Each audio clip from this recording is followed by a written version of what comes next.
Welcome to Helping Organisations Thrive. Today I have the pleasure of Anni Townend on the show. Good morning to you, Anni. Good morning, Julian. Good to see you. You are an executive coach and you partner with senior leaders and their teams to help foster cultures of care, connection and collaboration, which we're going to be diving into a bit later on. You're also an author and you're also a podcast host of Leaders in Conversation, which I was on a few months ago. So that was a great conversation and great to have you on my show as well. Well, it's great to be here and to reciprocate and to be on this side of the microphone, as it were, Julian. And I loved being in conversation with you. I'm looking forward to releasing our podcast of your conversation later on this year. Yeah, brilliant. And it's always very different being on the other side, having been on the other side as well. It's a very different experience, but it's a lovely experience. Perhaps sometimes more retrospectively than sometimes always in the moments. But we're going to be exploring collaborative leadership today. But before we go into that, Anni, I'd love to ask you, what do you love about what you do? I love helping senior leaders and their teams work together more effectively through having conversations that matter. And what I love to be able to help them to do is to create a safe environment in which they can have those conversations, in which they can ask questions and really listen and have conversations that otherwise they might not have with each other as part of working together more effectively and crucially finding the collaborative edge. That's wonderful. And I'd like to understand, when did you realize that that was your thing, that you really love doing, and you found that you could really add value to those sort of senior leadership teams, that giving them this sort of collaborative edge? When, was there a moment, or was it just sort of happened over time, sort of naturally?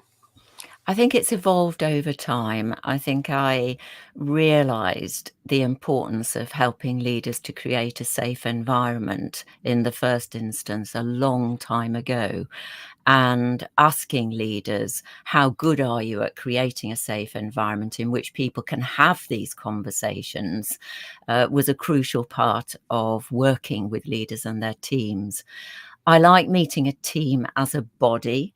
So I see myself as partnering with the senior leader and I'm supporting them and their team. Mm. So, and usually that is over a period of time, helping them to create that safe environment in which people can enjoy not only diversity of thought and feeling, but also inclusive dialogue. And together with my colleague Lucy Kidd, we created what we call our collaboration equation, Mm. which is an equation which starts with psychological safety plus inclusive dialogue plus diversity of thought and feeling equals collaborative edge. And that's what I love doing and have evolved into doing through feedback from clients, that that's what I do well. I help them create that safe environment in which they become more aware of themselves, the impact they're having on others. They become more aware of the language that they use to tell Mm. their stories, the kind of stories that they tell the rest of the organization, and to help them get really clear on what it means to help people to thrive, to be confident and resilient, and to be able to work together more effectively. That's fantastic. And I love how it's evolved, and I can really sense your passion for this and with teams and helping them to be sort of collaborative. And we're talking about collaborative leadership, and I want to, I suppose, get your perspective of a definition, what you believe it to be, and why you think it's really important to have collaborative leadership in the sort of current sort of workplace we live in now, time, and why it's crucial for that sort of almost dynamic business environment.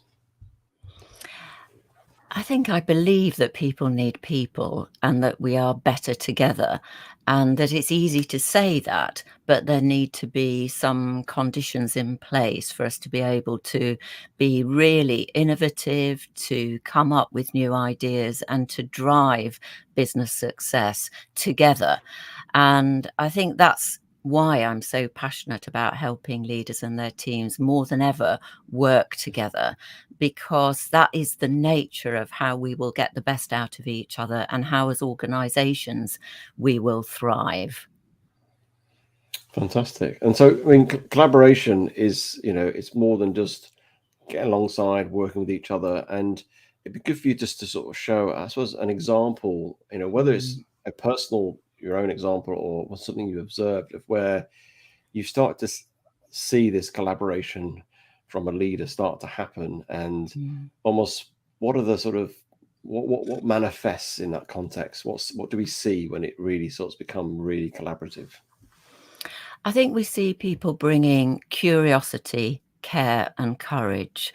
And I'm really fascinated by curiosity. And research suggests time and time again that curiosity is what distinguishes great leaders from good leaders. And it's not just any kind of curiosity, it's a passionate curiosity in people. And I think that that's key to helping organizations thrive and for people to collaborate together, is that they are curious in each other. They're curious about each other.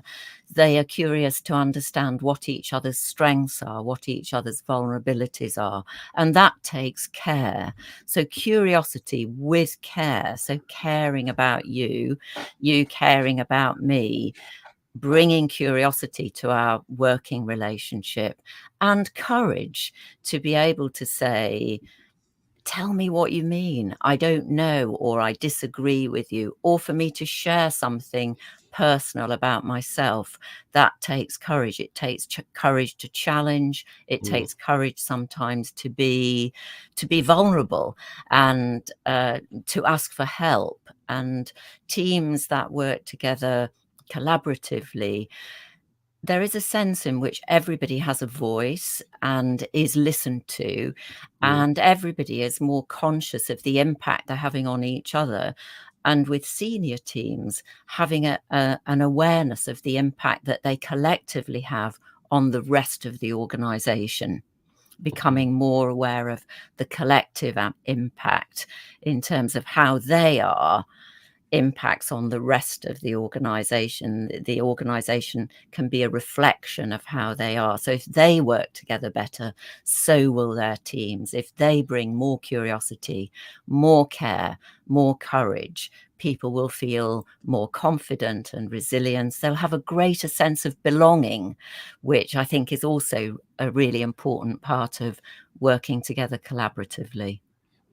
yeah, curiosity. It's I think it's really important to as a leader to have that, I suppose, inquisitive nature about, about yourself, because I think Yeah. love all these things. It starts with your self awareness of how you feel, what made you feel in that situation, your triggers, or just what you're thinking, and taking time to be curious about yourself, but also then of others.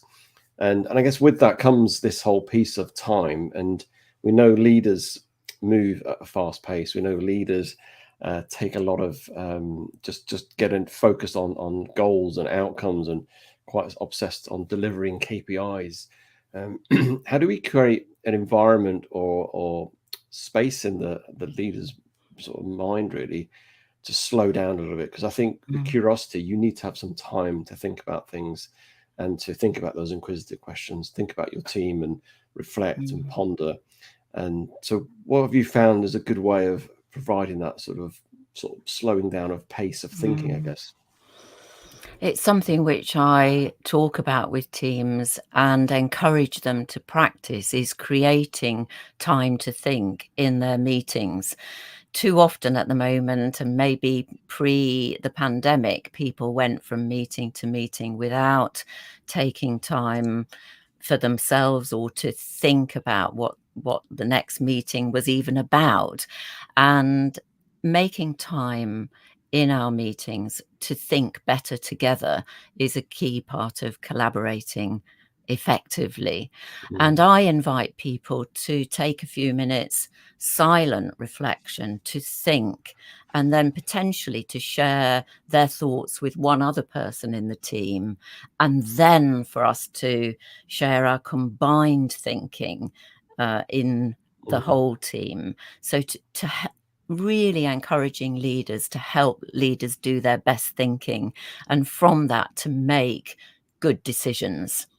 So I think that's Yeah. really important in team meetings, but also, Julian, creating space in our own lives to be able to think. Mm. And we all have our different ways of doing that. I love walking. I think best on my feet. I think best first thing in the morning. So I think, like you said, it starts with yourself, and awareness of Mm.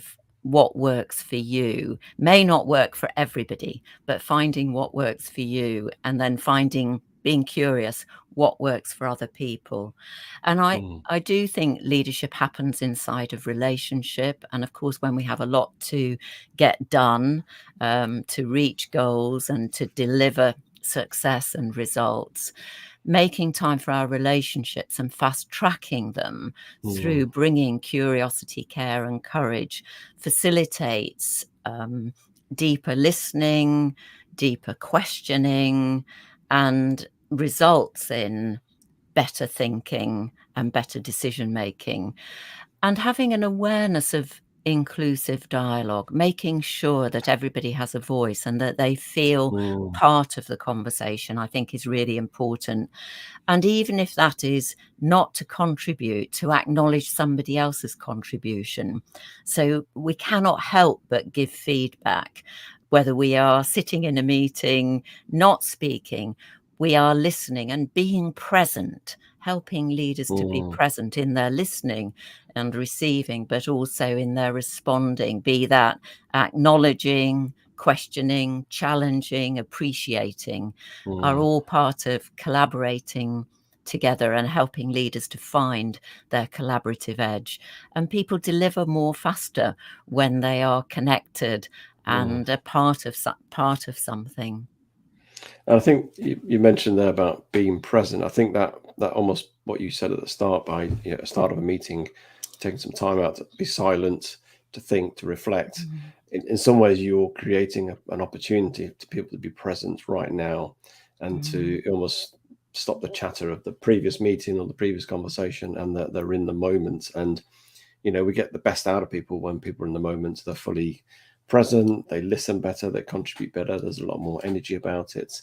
mm, And it's almost creating that, almost to a leader it may feel, I'm slowing this down because there's an element of a pause. It feels like a pause, but actually that will fuel an absolute pace in terms of delivery, because of everybody will get, as you say, an opportunity to contribute, feel valued, and be able to share their thoughts. And actually, with that diverse thinking, you start to then create that mm, better solutions, better ways of going about it. So I think mm. that sense of being present, and I know there's lots of personal ways of being present. What other ways have you found helpful? Because I know with teams I've done, when you're facilitating teams, obviously we're facilitating, we probably slow the pace down a little bit, and we create opportunity to think and get everyone to share, and we try and avoid group think and things like that, all those sort of things. What other ways can we help teams get more presence and get really in the moment with each other? What else have you found helpful for that? I think being in nature can help, encouraging people to get outside. Mm. And when I'm working with a team in person, wherever we are, there will be opportunity for reflection on one's own, maybe, um, inside, but then going outside and having a paired conversation, perhaps with somebody in the team who you know less well and would like to get to know better. And through questioning. So the power of asking open questions that help people to share something of themselves, which otherwise they might ordinarily Mm. not share. So, for example, it might be, if being present is a challenge for people, I might ask them to go outside. It could be in a city, could be into a park, could be outside in nature further afield, and invite them to have a conversation about what helps you to feel present, Mm. and what is one thing you could do in your leadership that will help you to be more present. And then when people come back into the team, to share that, to hear from Mm, everybody. So I want everybody to have a voice, because that diversity of thought and feeling, we learn so much from each other. So a culture mm, of care and connection in which mm, people thrive, I believe, is a learning environment, one in which I learn from you and you learn from me, and we encourage each other to mm, be confident and resilient. And you're very passionate, Julian, about resilience, and write wonderfully and speak wonderfully about this. And for me, confidence and resilience do go hand in hand, and presence is mm, part of that, I think. And so helping people to find what that means for me, maybe thinking for them, maybe thinking, so what does that mean for me? What am I like when I'm fully present? mm, What's happening around me when I'm fully present? What are the things that distract me? And there are things that I may have control over, that I can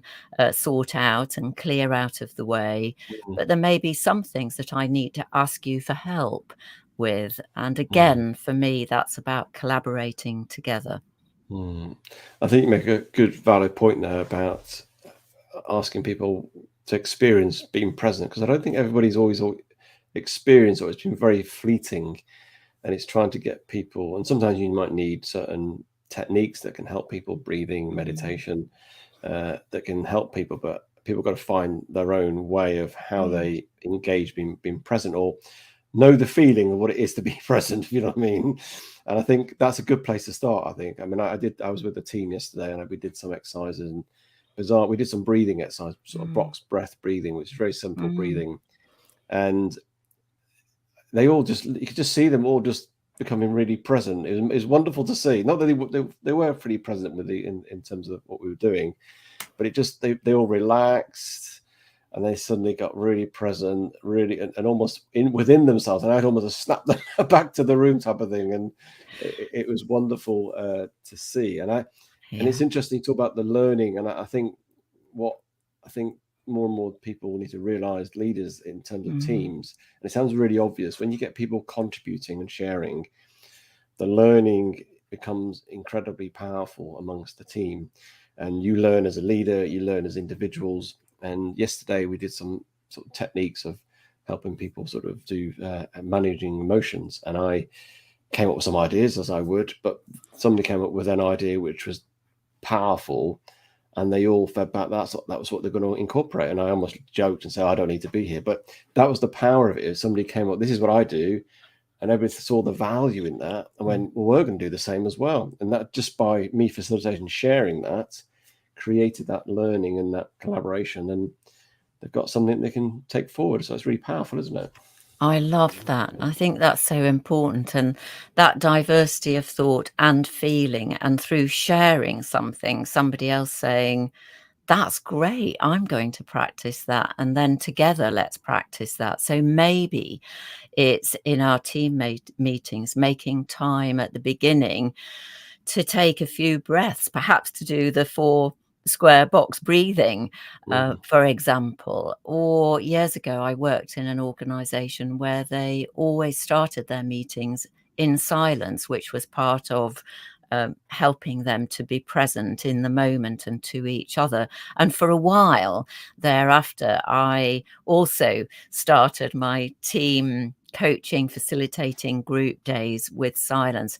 I don't do that anymore, but I do often ask the question, what will help you to be present today?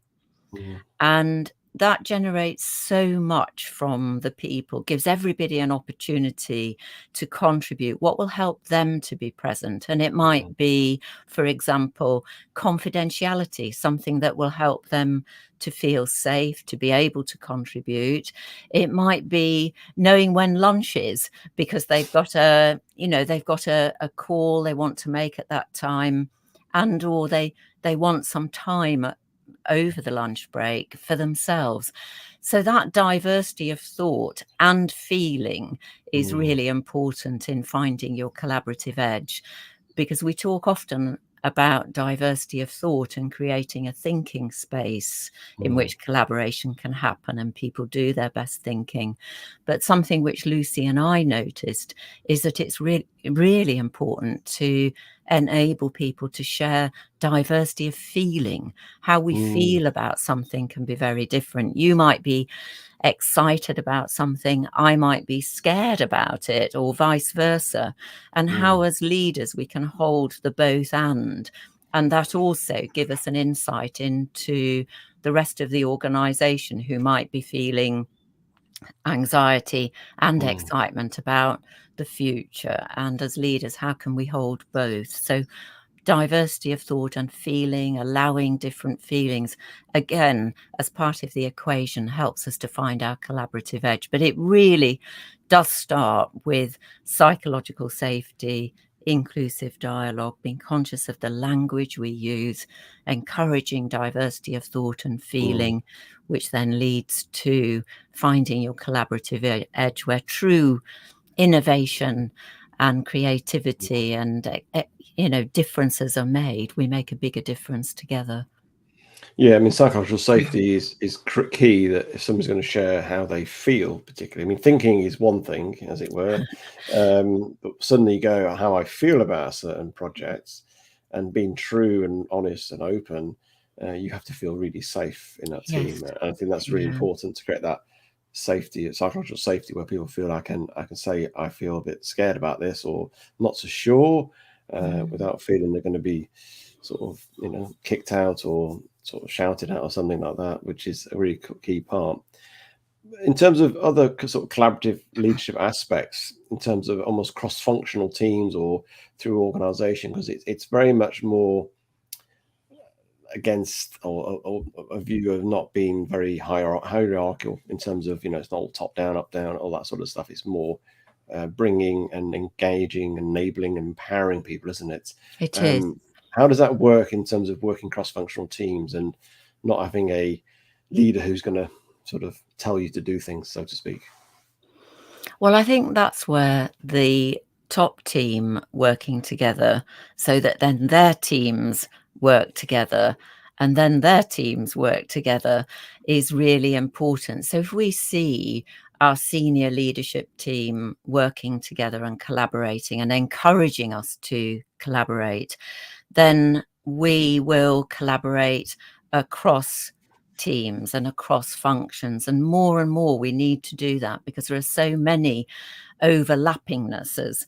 And from permaculture, there is a phrase that goes, growth happens at the edges. And I do think that the biodiversity of thought and feeling and innovation happens when we do bring different functions together and we are helped to really hear what works for us, what we need from each other, how we can help each other. So a crucial part of working together horizontally is helping each other to thrive.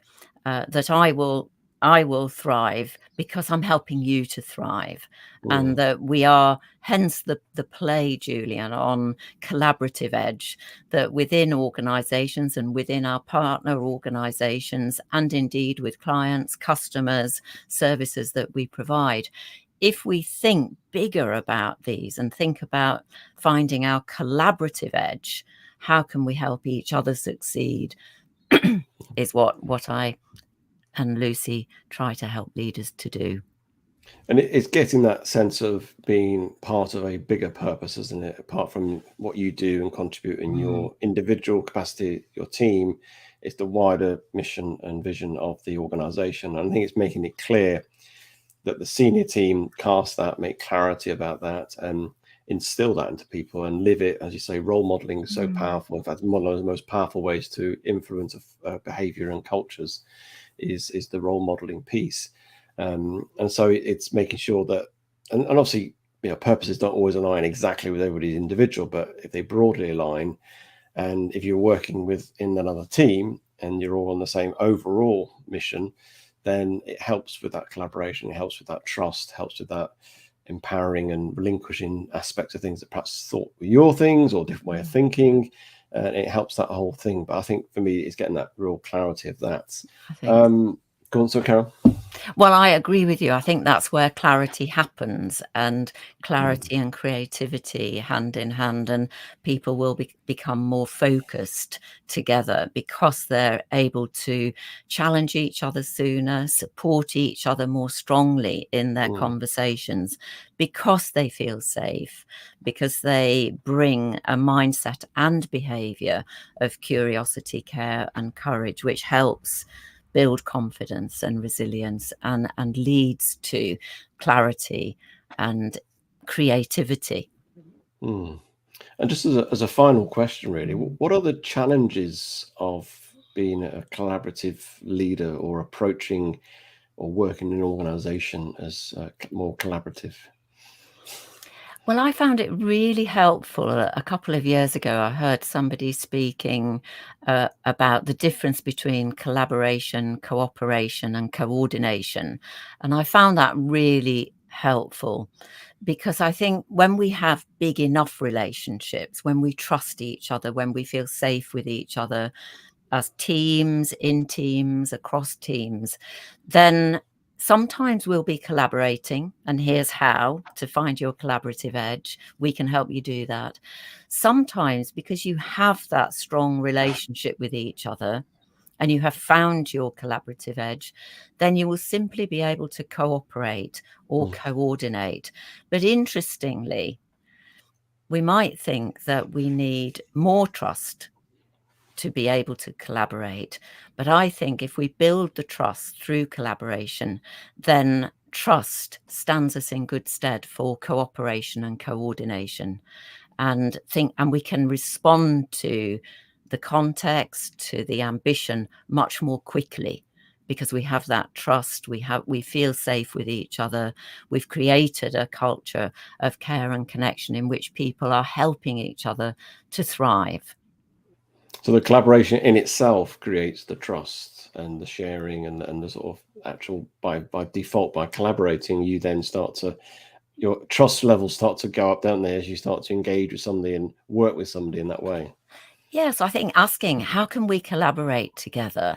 What works for you? What helps you to collaborate? What are the conditions that help you to collaborate? And I'm suggesting, as we are in our collaboration equation, Lucy and I, that it starts with creating that safe environment. So what will help you to feel safe so that you can be your best? Mm, What will help us as a team do our best work? How can we create? What are the conditions we need to have so that we can be inclusive, we can bring diversity, and so that we can find our collaborative edge and cooperate, mm, coordinate, and collaborate? So trust and openness and honesty flow through all of those things, mm. but they start with bringing that mindset of curiosity, care, and courage, and creating that safe environment. Yeah, yeah, absolutely. Well, thank you for your insights, Annie. It's good to have the Thank you. conversation. I think we've sort of got a bit more, a lot of people got more clarity what it is, but also how to do it, which is always the important thing about these things. Not just talk about what something is, but how do we start to move towards it? If people want to sort of connect with you and get in touch with you, what do they need to do? Go to my website, annitownend.com, to find out more about our collaboration equation, co-created by myself and Lucy Kidd. Go to Collaboration Equation. Follow me on LinkedIn, Anni Townend, and follow Collaboration Equation on LinkedIn as well. And both Lucy and I will be at the Global Diversity and Inclusion Forum in May in London. So watch out for notifications about that and do come and visit us there. Fantastic. Well, thank you for Thank your you. time today, Annie. Thank you, Julian. Lovely talking with you. Thank you very much.